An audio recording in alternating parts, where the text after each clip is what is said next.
What's up, guys? Today I'll be changing out my Diff Fluid in my 335i, but this should be pretty similar for most E92 chassis cars, or even E6X, E8X, 5 Series, 3 Series, 1 Series, all very similar. The main thing you're going to need is a 17mm Allen head or bit or whatever you want to call it. Unfortunately, I couldn't buy one individually, so I had to go to Home Depot and just buy like an entire set of these kind of bigger ones over here. So we'll be using that. You're going to want to use a 1/2-inch ratchet for some extra torque. You need a drain pan, of course, a transfer pump. I got that on Amazon for like 15 bucks, I want to say, and some Diff oil, Diff Fluid over here. So I got some Liquid Moly 75W90 over here. Other stuff will work, but that's what I'm using. It's what's recommended. Bought from FCP, so I get that extra warranty. Of course, I did buy a new drain plug, which is somewhere on this messy desk, but you're probably going to want to buy a new one of those as well. I believe there's a seal on the new drain plug as well, so you want to use that. Now, these cars only have one plug. The same plug is to drain and to fill, so it's a little bit annoying because you kind of have to put the siphon down to the bottom of the diff just to get all the fluid out. Some cars have both a drain and a fill, but in this case, one plug does both. If you do have both, you do want to remove the fill plug before you can drain out the fluid, because if you can't take the fill plug out, then you have a problem. So just keep that in mind if you have a car that's like that. I don't. So also, do not do this in a cold car. I mean, you can, but it'll be a lot easier rather, if your car has been driven recently. The fluid's a little bit warm. When the fluid's warmer, it has a lower viscosity, so it'll come out a little bit easier. So that's what we're doing right now, but obviously not too hot that it'll burn myself. So drove the car, I want to say 30 minutes ago. Exhaust is cold, not cold, but exhaust is about room temperature, and the diff itself is pretty warm. So overall, this shouldn't be very difficult to do. I had most of the tools already. Just need to buy that little thing over there. Transfer pump will be used for other stuff in the future as well. So let's get to it. Alright, my car is pretty level on all 4 jack stands, as you guys can see from over there. Back of the car over here is the diff. Still pretty warm.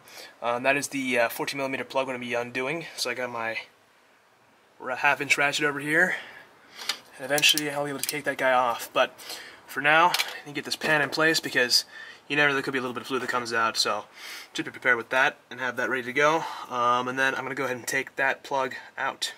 So breaking that drain plug loose wasn't that hard. So it looks pretty oily. Let's see. Let's see if anything pours out. And no. That's what we want. It needs the car's level. That's perfect. So a little bit of fluid's kind of trickling out, as you can see. But for now, we can put the drain plug to the side and get our pump ready. So for these kind of pumps, usually the top is the intake. So we'll put this top hose into the actual diff, and the bottom part will be the discharge. So all the oil fluid should come out and go into the pan. So I've stuck the intake side of the hose in pretty far in.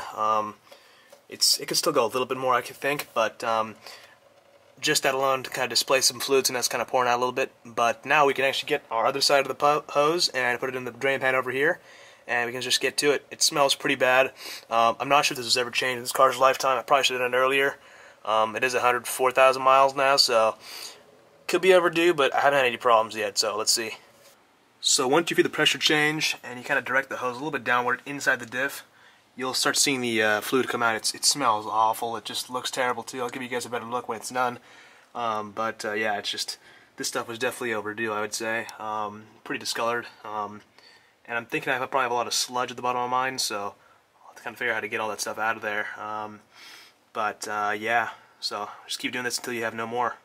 Alright, so I've got all the oil fluid I could get out. You would think there'd be a little bit more, but this is all I could get, and people have said the same thing as well, so seems like this is all we're going to be dealing with. I think the rest is just kind of like sludge on the gears themselves in the diff, but we're not going to worry about that right now. But as you can see, this stuff looks just disgusting. It's just like a lot of metal specks in it. I'm not sure if that's going to be a problem in the future. I mean, just look at that. Jesus. Not good. Smells bad. Like I said, I have no idea when this was last done, if it was ever done. People say 40,000 miles is too early, and I mean, I haven't any problems. This is 100,000 miles, I think, so I'm curious if it's going to make a difference. The guy in the forum post I was reading said that after changing it, the car felt smoother, which will be nice, you know. I'm looking forward to that if that's a byproduct of this, so I'm going to get to it and start putting in the new fluid. So to do that, pretty much same way the pump works, the siphon works rather. Intake, we'll put this side into the new fluid instead, and put that side into the diff, the output into the diff. And you basically just do it until you start seeing a little bit of drippage, a little bit of overflow, and in which case we want to have the pan in place just so it catches any fluid that falls out. So I'm going to get started on that, and then I'll get back to you guys when that is pretty much done. I have my new diff plug right there. My one actually looks like it's in good shape. I'm probably going to keep it. The O-ring at least looks fine. Just keep it oiled, obviously. But that one I bought just in case, you know. So if you can, buy a new plug. But for now, I'll be using that one. So I filled the diff to the point where it's leaking out the fluid, which is just what we wanted. Now, it only took one bottle to get to this point, even though the kit comes with 2, or the recommended is 2. So I'm going to let this one drain out completely, and because the stuff was pretty dirty inside, I'm going to probably cap this up once it's done, and then I will continue driving on this for quite some time, maybe 10,000 miles or so, and then redo it again and do this flush again and get some of the fluid out. 10,000 miles is way too short, but I know it's not all new fluid in there. There's probably still some old stuff lingering around in there, so I kind of want that stuff to mix up. But the fluid coming out does look new, I will say that. It does not look like the old stuff that was coming out before. It's still clear pretty much, which is a good sign.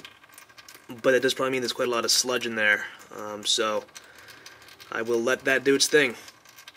There's my old plug next to my new plug. So once the diff is almost done, kind of dripping, which mine is basically at that point, it's barely dripping at this point, so I'm going to go ahead and get this kind of guy loosened in there, but you want to put some of the new oil just on the O-ring, just to make sure it's all kind of oiled up and expands a little bit. So we're eventually going to torque it down. I'll let you know the spec in a minute, but I'm going to start putting this on there. Well guys, we're almost done with this. I wanted to show you guys, there's the old diff fluid, which, I mean, it's got some metallic flakes inside of it, which is not good. Just overall really dirty looking, and then the new diff fluid is basically clean. Now, not quite really fair, because the second this stuff gets hot and it kind of burns up, it'll get darker, but it shouldn't be this like metallic-y, so it's kind of hard to depict on camera, but it's just really weird looking. You can kind of see it's really cloudy and stuff, which, you know, it really shouldn't look like that. So some people say, you know, between 60 and 100,000 miles, you're basically good to do it, but if your car is around 100,000 miles, you should probably do it. BMW says, you know, lifetime diff fluid, whatever, so you shouldn't worry about it, but whenever they say lifetime, you should probably think maybe maximum 100,000 miles, so like it's a little bit over that, that's something to consider. But I didn't notice anything wrong with the car. The car drove fine, but if it's gradual over time, you know, you really won't notice it. So hopefully this will make the car a little bit smoother to drive. Maybe you notice the difference, but regardless, to get the peace of mind knowing that the car is maintained well, and the diff should be doing its job just fine. So I'm going to get this torqued down in a minute. I'll let you know what the torque spec is, and we should be good to go. Alright guys, almost done now. We just got to tighten up the drain plug to 44 foot-pounds of torque, and then we can lower down the car, and I'll meet you guys back when that's all done. Alright guys, so this video helped you out. That's basically it. This fluid's all drained up. I also put a new brace in so you guys can see it's going to be a separate video. Yeah, that's it. Let me know if you have any questions.